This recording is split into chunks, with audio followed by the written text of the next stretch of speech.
Long before Bullacre the harbor, long before steel drums fill, God lifted these islands from the ocean, stood strong for centuries. So it's fitting they were named after men with golden halos, 'cause angels don't give in just 'cause a little wind blows. We say we can when they say we can't. See what it is, see what it is. With blood, sweat, and tears and a new coat of paint, we're just a sinner's choir, singing a song for the saints. Whoa, whoa, whoa, whoa.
Please welcome the Vice President-elect of the United States of America, Kamala Harris.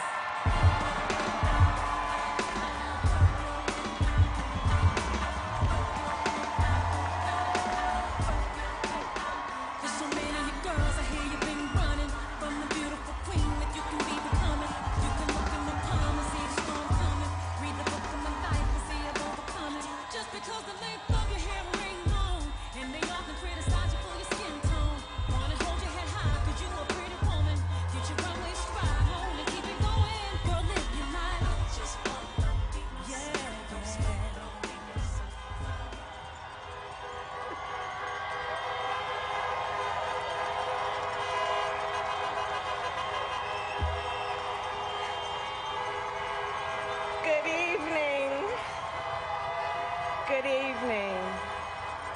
Good evening. Good evening. Thank you. Thank you. Good evening. So, thank you. Good evening. So, Congressman John Lewis, before his passing, wrote, "Democracy is not a state, it is an act." And what he meant was that America's democracy is not guaranteed. It is only as strong as our willingness to fight for it.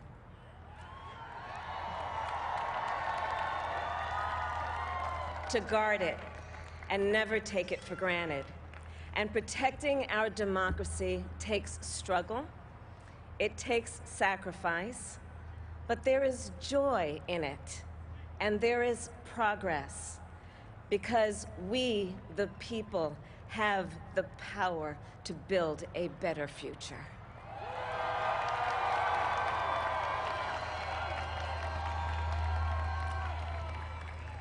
And when our very democracy was on the ballot in this election, with the very soul of America at stake, and the world watching, you ushered in a new day for America.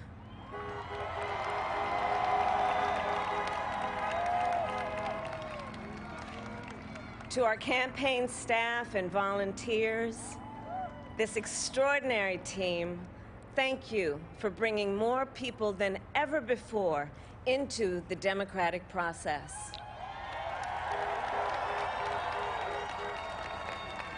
And for making this victory possible.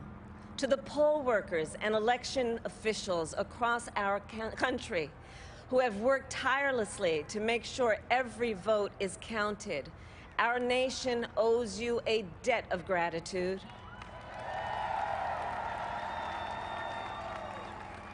You have protected the integrity of our democracy. And to the American people who make up our beautiful country, thank you for turning out in record numbers to make your voices heard.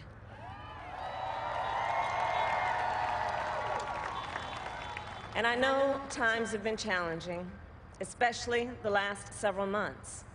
The grief, sorrow, and pain, the worries and the struggles. But we have also witnessed your courage, your resilience, and the generosity of your spirit. For 4 years, you marched and organized for equality and justice, for our lives and for our planet. And then you voted.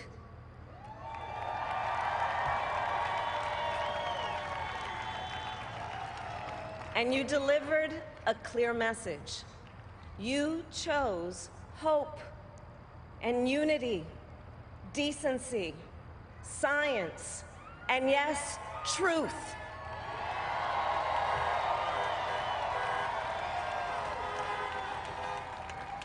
You chose Joe Biden as the next president of the United States of America.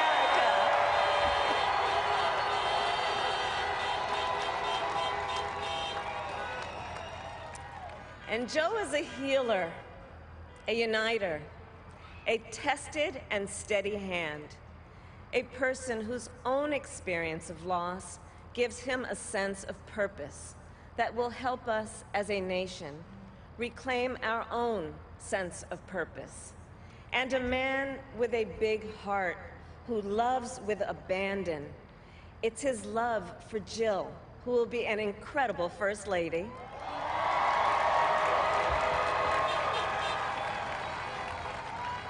It's his love for Hunter and Ashley and his grandchildren and the entire Biden family.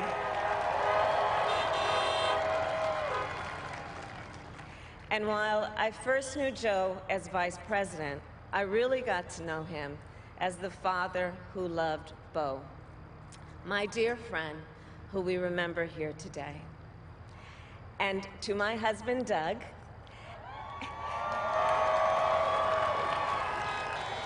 and our children, Cole and Ella, and my sister Maya, and our whole family, I love you all more than I can ever express.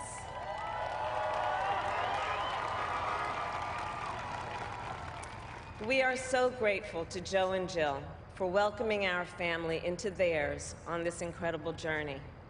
And to the woman most responsible for my presence here today, my mother, Shamala Gopalan Harris, who is always in our hearts. When she came here from India at the age of 19, she maybe didn't quite imagine this moment, but she believed so deeply in an America where a moment like this is possible. And so I am thinking about her and about the generations of women, Black women,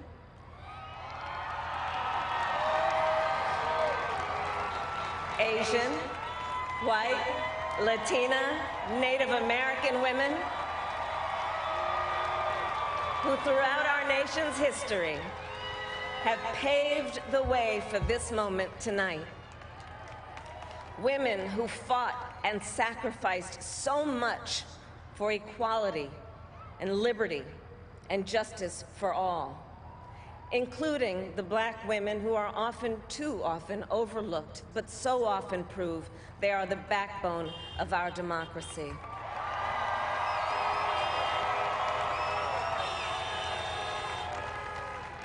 All the women who have worked to secure and protect the right to vote for over a century, 100 years ago with the 19th Amendment, 55 years ago with the Voting Rights Act, and now in 2020 with a new generation of women in our country who cast their ballots and continued the fight for their fundamental right to vote and be heard.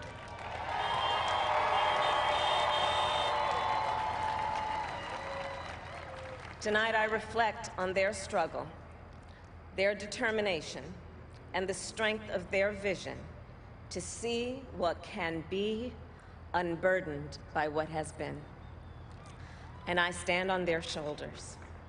And what a testament it is to Joe's character that he had the audacity to break one of the most substantial barriers that exists in our country and select a woman as his vice president.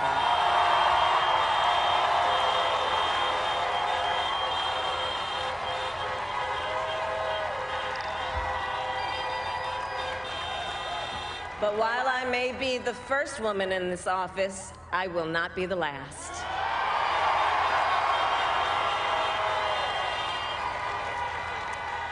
Because every little girl watching tonight sees that this is a country of possibilities. And to the children of our country, regardless of your gender, our country has sent you a clear message. Dream with ambition, lead with conviction, and see yourselves in a way that others may not, simply because they've never seen it before. But know that we will applaud you every step of the way.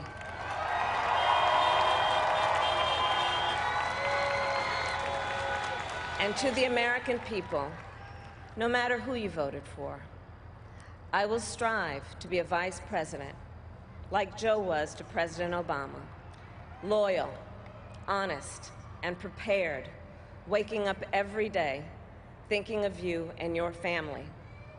Because now is when the real work begins, the hard work, the necessary work, the good work, the essential work to save lives and beat this epidemic, to rebuild our economy so it works for working people, to root out systemic racism in our justice system and society, to combat the climate crisis, to unite our country and heal the soul of our nation.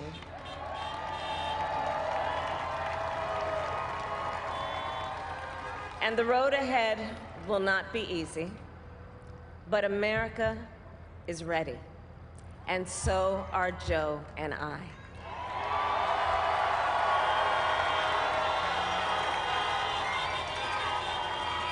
We have elected a president who represents the best in us, a leader the world will respect and our children will look up to, a commander-in-chief who will respect our troops and keep our country safe, and a president for all Americans.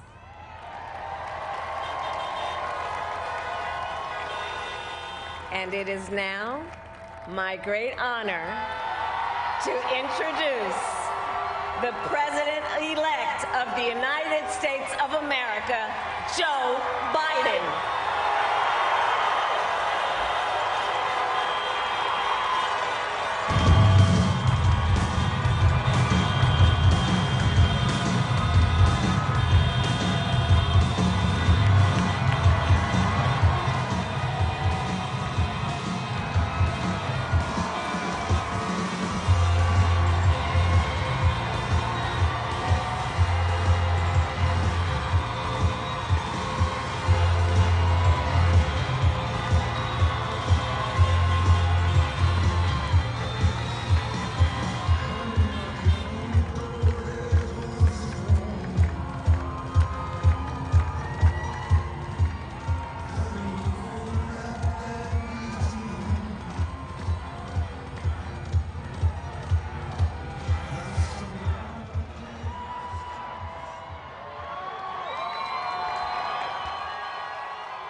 Hello, my fellow Americans, and the people who brought me to the dance, Delawareans. I see my buddy Senator Tom Carper down there, and I think Senator Coons is there, and I think the governor's around. Is that Ruth Ann? And that former Governor Ruth Ann Minner. Most importantly, my sisters-in-law and my sister Valerie. Anyway. Folks, the people of this nation have spoken. They've delivered us a clear victory, a convincing victory, a victory for we the people. We've won with the most votes ever cast on a presidential ticket in the history of the nation. 74 million.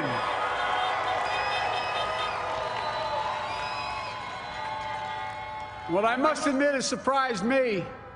Tonight, we're seeing all over this nation, all cities and all parts of the country, indeed across the world, an outpouring of joy, of hope, renewed faith in tomorrow, bring a better day. And I'm humbled by the trust and confidence you placed in me. I pledge to be a president who seeks not to divide, but unify, who doesn't see red states and blue states, only sees the United States, and work with all my heart, with the confidence of the whole people, to win the confidence of all of you. And for that is what America, I believe, is about. It's about people, and that's what our administration will be all about. I sought this office to restore the soul of America, to rebuild the backbone of this nation, the middle class, and to make America respected around the world again, and to unite us here at home. It's the honor of my lifetime that so many millions of Americans have voted for that vision. And now, the work of making that vision is real. It's a task, the task of our time. Folks, as I said many times before, I'm Jill's husband. And I would not be here without her love and tireless support of Jill and my son Hunter and Ashley, my daughter, and all our grandchildren and their spouses and all our family. They're my heart. Jill's a mom, a military mom, an educator.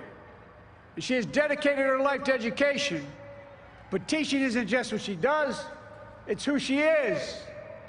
For American educators, this is a great day for y'all. You're going to have one of your own in the White House. And Jill's going to make a great First Lady. I'm so proud of her.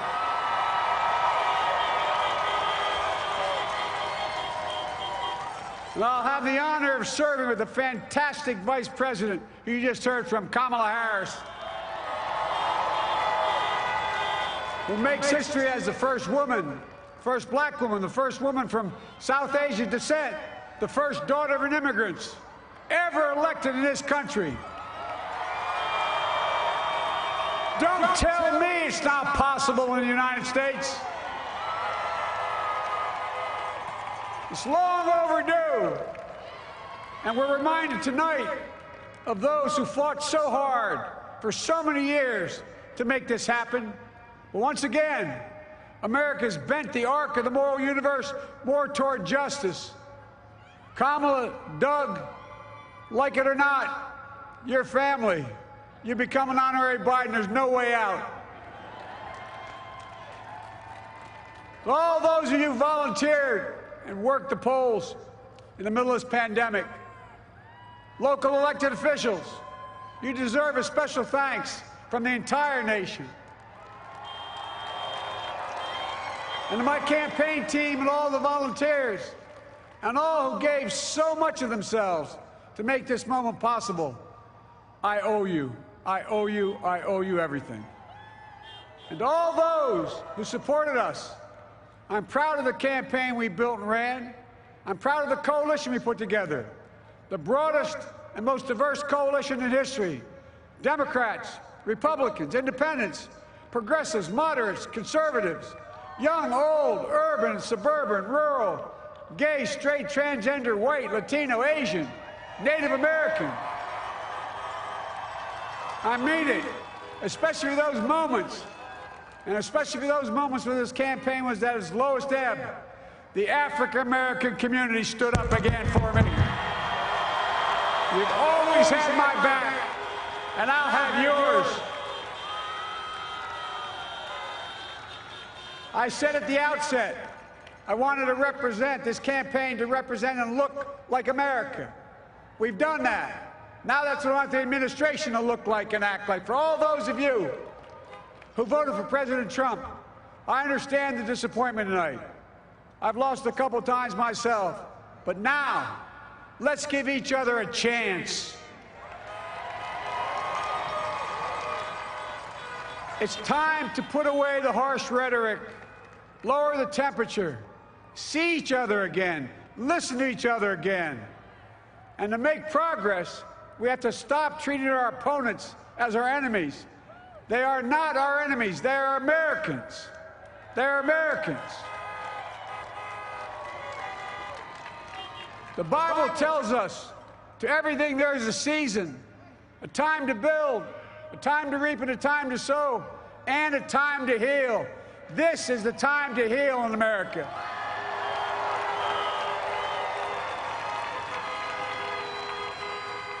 Now this campaign is over. What is the will of the people? What is our mandate? I believe it's this. Americans have called upon us to marshal the forces of decency, the forces of fairness, to marshal the forces of science and the forces of hope in the great battles of our time. The battle to control the virus, the battle to build prosperity, the battle to secure your family's health care, the battle to achieve racial justice and root out systemic racism in this country, and the battle to save our planet by getting climate under control, the battle to restore decency, defend democracy, and give everybody in this country a fair shot. That's all they're asking for, a fair shot. Folks, our work begins with getting COVID under control. We cannot repair the economy, restore our vitality, or relish life's most precious moments, hugging our grandchildren, our children, our birthdays, weddings, graduations, all the moments that matter most to us until we get it under control. On Monday, I will name a group of leading scientists and experts as transition advisors to help take the Biden-Harris COVID plan and convert it into an action blueprint that will start on January the 20th, 2021. That plan will be built on bedrock science. It will be constructed out of compassion, empathy, and concern. I will spare no effort, none, or any commitment to turn around this pandemic. Folks, I'm a proud Democrat,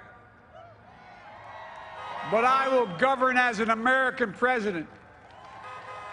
I'll work as hard for those who didn't vote for me as those who did. Let this grim era of demonization in America begin to end here and now.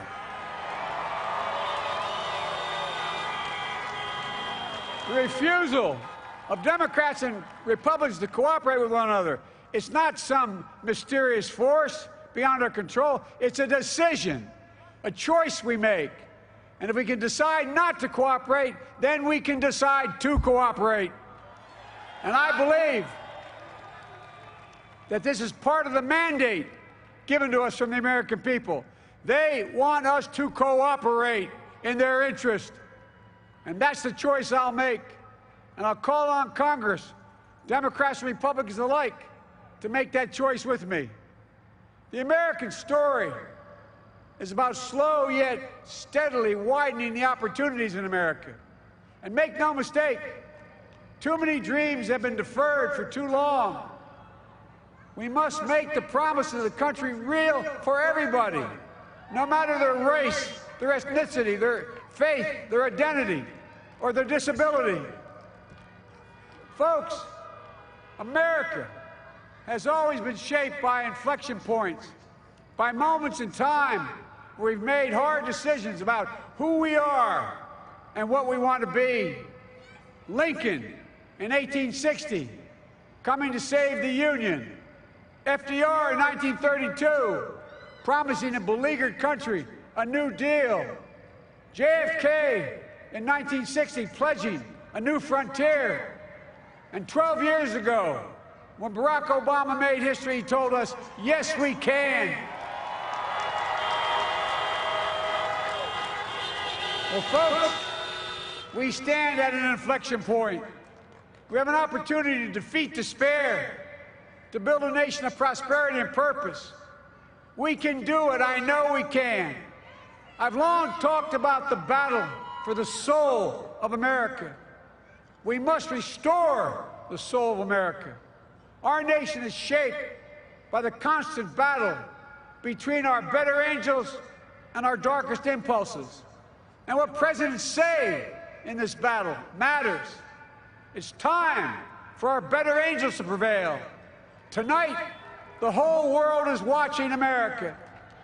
And I believe at our best, America is a beacon for the globe. We will lead not only by the example of our power, but by the power of our example. I've always believed, many of you heard me say it, I've always believed we can define America in one word: possibilities. That in America, everyone should be given an opportunity to go as far as their dreams and God-given ability will take them. You see, I believe in the possibilities of this country. We're always looking ahead to an America that's freer and more just, ahead to an America that creates jobs with dignity and respect, ahead of America that cures diseases like cancer and Alzheimer's, ahead to an America that never leaves anyone behind, ahead of America that never gives up, never gives in. This is a great nation. It's always been a bad bet to bet against America. We're good people. This is the United States of America, and there's never been anything we've been not able to do when we've done it together. Folks, in the last days of the campaign, I began thinking about a hymn that means a lot to me and my family, particularly my deceased son, Bo. It captures the faith that sustains me and which I believe sustains America. And I hope it can provide some comfort and solace to 230,000 Americans who've lost a loved one to this terrible virus this year. My heart goes out to each and every one of you. Hopefully this hymn gives you solace as well. And it goes like this: and he will raise you up on eagle's wings, bear you on the breath of dawn, and make you to shine like the sun, and hold you in the palm of his hand.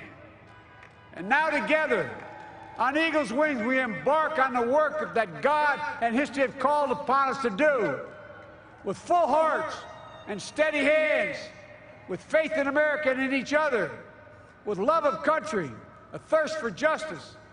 Let us be the nation that we know we can be, a nation united, a nation strengthened, a nation healed. The United States of America, ladies and gentlemen, there's never been anything we've tried we've not been able to do. So remember, as our grandpapa used to say when I walked out of his home when I was a kid up in Scranton, he said, "Joey, keep the faith." And our grandmother, when she was alive, she yelled, "No, Joey, spread it." Spread the faith. God love you all. May God bless America, and may God protect our troops. Thank you, thank you, thank you.